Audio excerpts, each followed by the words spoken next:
இவள் தண்ணீர் என்றொரு ஆடை கட்டிடும் தெய்வ மங்கையடி.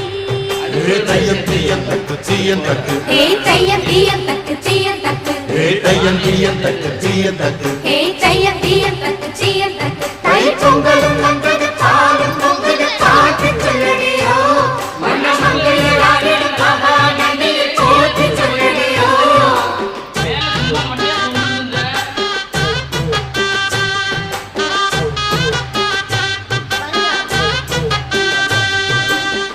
முப்பாட்டன் காலம் தொட்டு முப்போகம் யாரால கல்மேடு தாண்டி வரும் காவேரி நீரால சேத்தோட சேர்ந்த வெத நாத்து விடாதா நாத்தோட சேதி சொல்ல காத்து வராதா செவ்வாழ செங்கரும்பு சாதி மல்லி தோட்டந்தா எல்லாமே இங்கிருக்க ஏதுமில்ல வாட்டந்தா. நம்ம சொர்க்கம் என்பது மண்ணில் உள்ளது வானில் இல்லையடி நம்ம இன்பம் என்பது கண்ணில்